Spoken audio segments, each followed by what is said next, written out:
ثانی نہ دکھائیں، یہ خطابت کے جوہر نہ دکھائیں، آپ دیوبند کا عقیدہ بنائیں کہ بتائیں کہ دیوبندی نبی کو کتنا اور کیسا مانتے ہیں، حضور کے شان کے بارے میں اپنا عقیدہ واضح کریں۔ میں نے وہیں کھڑے ہو کر کہا ادھر ستمگر ہنر آزمائے تو تیر آزما، ہم جگر آزمائے۔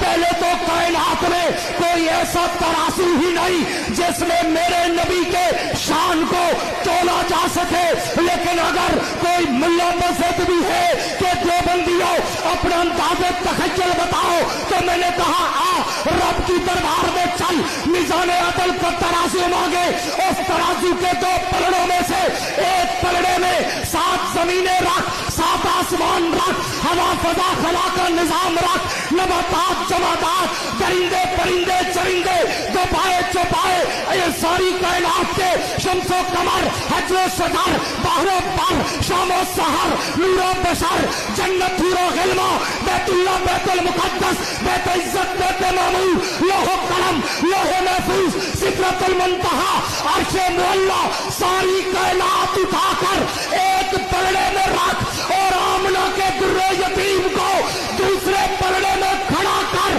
میرا اور میرے اکابر علماء دیوبند کا یہ عقیدہ ہے ساری کائنات کم ہے، محمد کی ذات ساری کائنات سے زیادہ ہے۔ حضرت حبیب بن عدی کو تخت دار پر لٹکایا گیا، پیغمبر کے مشن کے لیے حبیب بن زید کے ٹکڑے کر دیے گئے، محمد کے مشن کے لیے صحابہ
دنیا میں دو قسم کے لوگ آئے ہیں، کسی نے اضافہ کیا ہے، کسی نے کمی کر ڈالی ہے۔ اب علماء دیوبند آگے ہیں، وہ کمی بھی نہیں کرنے دیتے، اضافہ بھی نہیں کرنے دیتے۔ جیسے دین تھا ایسے امت کو دیا ہے، اگر دین میں کمی کرے یہ الہاد والا ہے، دین میں اضافے کرے یہ بدعت والا ہے، اسی طرح رکھے اہل سنت والجماعت والا ہے۔ ایک بندے نے کہا خدا عرش پہ ہے، ہر جگہ پہ نہیں ہے، الہاد والا ہے۔ ایک نے کہا خدا بھی نبی ہر جگہ پر ہے، یہ بدعت والا ہے۔ جو بند والوں نے کہا نبی ہر جگہ پہ نہیں، مدینہ میں ہے، خدا ہر جگہ پر ہے، اہل سنت والجماعت والا ہے۔ ایک نے کہا نبی کے روزے پہ درود پڑے پھر بھی نہیں سنتے، ایک نے کہا سمندری میں پڑے پھر بھی سن لیتے ہیں۔ جو بند والوں نے کہا روزے پہ پڑے خدا سنا دیتے ہیں، سمندری میں پڑے خدا پہنچا دیتے ہیں، اہل سنت والجماعت والے ہیں۔ ایک نے کہا تراویح 8 ہے، الہاد والا ہے۔ ایک نے کہا بعد میں دعا بھی ضروری ہے، یہ بدعت والا ہے۔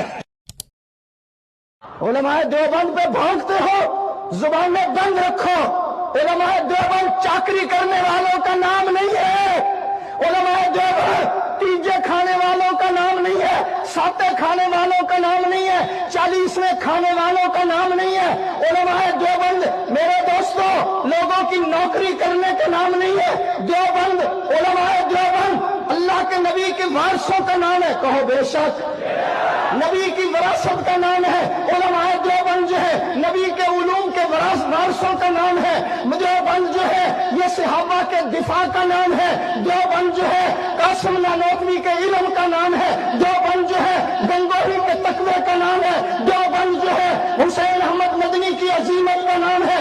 دیوبند جو ہے انور شاہ کشمیری کے علم کا نام ہے۔ دیوبند جو ہے حضرت عبید اللہ سندھی کی جدوجہد کا نام ہے۔ دیوبند جو ہے سید احمد جبیر کی جرأت کا نام ہے۔ احمد بن حنبل کی استقامت کا نام ہے۔ ابو حنیفہ کی فقاہت کا نام ہے۔ میں آگے جانا چاہتا ہوں۔ دیوبند جو ہے میرے دوستوں بزرگوں احمد علی لاہوری کی ولایت کا نام ہے۔ دیوبند جو ہے مفتی محمود کی فقاہت کا نام ہے۔ دیوبند جو ہے مولانا فضل الرحمان کی بصیرت کا نام ہے۔ ٹھہر ذرا دیوبند ٹھہرو ذرا۔ دیوبند جو ہے احمد علی لاہوری کی ولایت کا نام ہے۔ دیوبند جو ہے عطا اللہ شاہ بخاری کی خطابت کا نام ہے۔ دیوبند جو ہے مولانا حق نواز کی شہادت کا نام ہے۔ صحابہ ہماری جان ہے، صحابہ ہماری پہچان ہے، صحابہ ہماری شان ہے، صحابہ ہماری عزت ہے، صحابہ عصمت، صحابہ تقدس، صحابہ زہد، صحابہ ورع، صحابہ علم، صحابہ حلم، صحابہ تقوی والے، صحابہ طہارت والے، صحابہ عصمتوں والے، صحابہ بلندیوں والے۔ یہ پہلا لشکر تھا دنیا میں افواج الہی کا، جس نے آ کر اعلان کرنا تھا رب کی بادشاہی کا۔ وہ لشکر بڑا انوکھا تھا، بڑا نرالا تھا۔ کیوں؟ اس لشکر کا کمانڈر کملی تھا۔ ارے گھبراتے کیوں ہو؟ تم تو سنت بلالی کو پورا کرنے والے ہو۔ تمہارے اکابرین کے سر پر شہادت کا تاج اگر سجتا ہے، گھبراؤ مت، ڈرو مت، پروردگار عالم کے دربار سے تم لائن میں لگ جاؤ۔ وہ کون کھڑے ہیں؟ بلال حبشی کھڑے ہیں استقبال کرنے کے لیے۔ کون کھڑے ہیں وہاں پر؟ حسین شہید کربلا کھڑے ہیں۔ کون کھڑے ہیں؟ امام ابن تیمیہ حرانی کھڑے ہیں۔ کون کھڑا ہے؟ احمد ابن حنبل کھڑا ہے۔ کون کھڑا ہے تم کو استقبال کہنے کے لیے، گلے میں پھولوں کا ہار ڈالنے کے لیے؟ عطا اللہ شاہ بخاری کھڑے ہیں، حسین احمد مدنی کھڑے ہیں، شیخ الہند کھڑے ہیں۔ ارے گھبراتے کیوں ہو؟ وہ نورانی چہرے والا یوسف لدھیانوی شہادت کا تاج پکڑ کے کھڑا ہے۔ گھبراتے کیوں ہو؟ وہاں پر حق نواز جھنگوی صحابہ کی عظمت کا پرچم پکڑ کے کھڑا ہے۔ گھبراتے کیوں ہو؟